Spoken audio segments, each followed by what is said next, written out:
Hello, എല്ലാവർക്കും എൻ്റെ പുതിയ പാചക വീഡിയോയിലേക്ക് സ്വാഗതം. ഇന്ന് ഞാനൊരു വെറൈറ്റി ആയിട്ടുള്ള ഒരു ലെമൺ റൈസിൻ്റെ റെസിപ്പിയും കൊണ്ടാണ് കേട്ടോ വന്നിരിക്കുന്നത്. ആദ്യം നമ്മൾ അടുപ്പിൽ ഒരു ഉരുളി വയ്ക്കുക. ഉരുളി ചൂടായതിന് ശേഷം 2 ടീസ്പൂൺ നെയ്യ് ഇതിലേക്ക് ഞാൻ ചേർത്ത് കൊടുക്കുകയാണ്. നെയ്യ് നല്ലോണം ചൂടായതിന് ശേഷം അതിലേക്ക് ആവശ്യത്തിന് കടുക്, വറ്റൽമുളക്, കറിവേപ്പില ഇത് മൂന്നും ഇട്ട് ഒന്ന് പൊട്ടി വരുമ്പോഴേക്കും ഇതിലേക്ക് 1 സ്പൂൺ ഉഴുന്നും കൂടെ നമുക്കിതിലേക്ക് ചേർത്ത് കൊടുക്കാം കേട്ടോ. എന്നിട്ട് നന്നായിട്ടൊന്ന് ഇളക്കി കൊടുക്കുക. ഉഴുന്ന് നല്ല ബ്രൗൺ കളർ ആകുന്നത് വരെയും നമുക്ക് ഇതിലേക്ക് ഇളക്കി കൊടുക്കാം.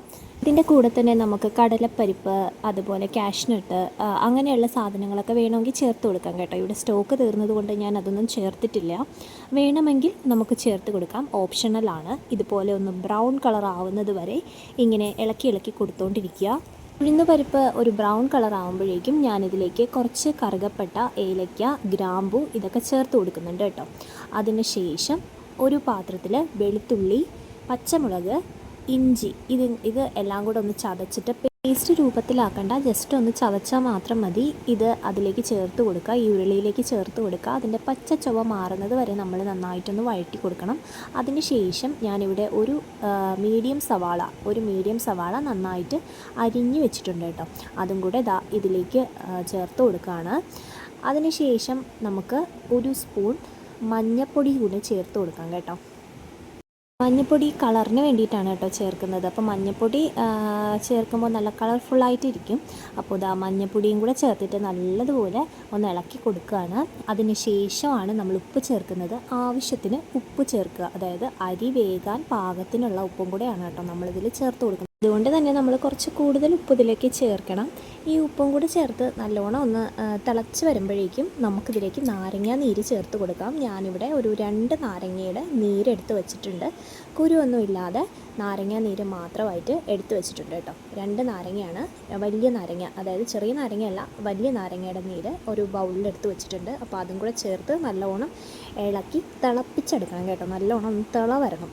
തിള വന്നതിന് ശേഷം നമ്മൾ അടുത്തതായി ചെയ്യേണ്ടത് അരി വേവിക്കാനുള്ള വെള്ളം ഒഴിച്ചു കൊടുക്കുകയാണ്. ഞാനിവിടെ ഏകദേശം 2 കപ്പ് വെള്ളമാണ് ഒഴിച്ചു കൊടുക്കുന്നത് കേട്ടോ. ഈ ഒരു പാത്രത്തിൽ 2 കപ്പ് വെള്ളം.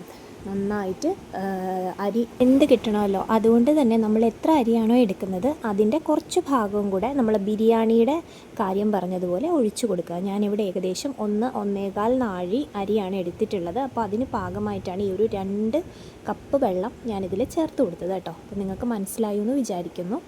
ഇനി ഈ ഒരു വെള്ളം ചൂടായി വരുമ്പോഴേക്കും നമുക്ക് അരി ഇതിലേക്ക് ചേർത്ത് കൊടുക്കാം.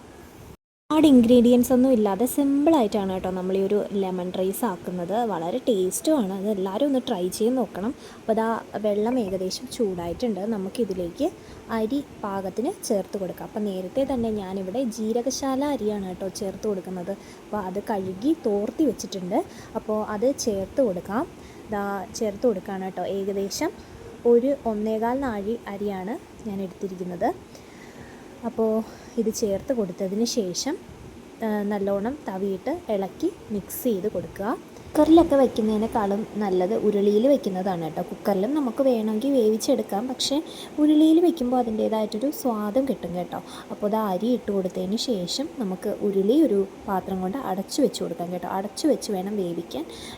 ഒരു 10-20 മിനിറ്റ് കഴിഞ്ഞിട്ട് നമുക്ക് നോക്കുമ്പോൾ വെള്ളമൊക്കെ വെറ്റിയിട്ട് കറക്റ്റ് പാകത്തിന് നമുക്ക് കിട്ടും. ഈ ഒരു ലെമൺ റൈസ് ആയിരുന്നാലും ബിരിയാണി ആയിരുന്നാലും അധികം വേവുന്നത് അത്ര സുഖമുള്ള കാര്യമില്ല. അതുകൊണ്ട് തന്നെ ഒരു 20 മിനിറ്റ് ആകുമ്പോഴത്തേക്ക് നോക്കുമ്പോൾ വെള്ളമൊക്കെ വറ്റിയിട്ടുണ്ട്. കണ്ടില്ലേ, റൈസൊക്കെ വിട്ട് വന്നിട്ടുണ്ട്. കണ്ടില്ലേ, നല്ല സ്വാദോട് കൂടിയുള്ള ലെമൺ റൈസ് നമുക്ക് തയ്യാറാക്കി എടുക്കാവുന്നതാണ്. അവസാനം കുറച്ച് മല്ലിയിലയും കൂടെ ചേർത്ത് കൊടുക്കുകയാണ് കേട്ടോ. അതുപോലെ നിങ്ങൾക്ക് കസ്തൂരി മേത്തി ഉണ്ടെങ്കിൽ കസ്തൂരി മേത്തിയും കൂടെ വേണമെങ്കിൽ ഇട്ട് കൊടുക്കാം കേട്ടോ.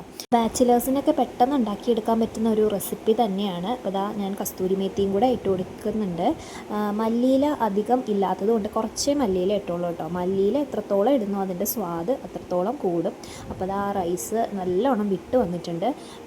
അപ്പോൾ നമ്മുടെ ടേസ്റ്റിയും സിമ്പിളും ആയിട്ടുള്ള ലെമൺ റൈസ് തയ്യാറായിട്ടുണ്ട്. ഇത് നിങ്ങൾക്ക് സാലഡ്, പപ്പടം, ഉപ്പിലിട്ടത് ഒക്കെ കൂട്ടിയിട്ട് നിങ്ങൾക്ക് കഴിക്കാവുന്നതാണ് കേട്ടോ.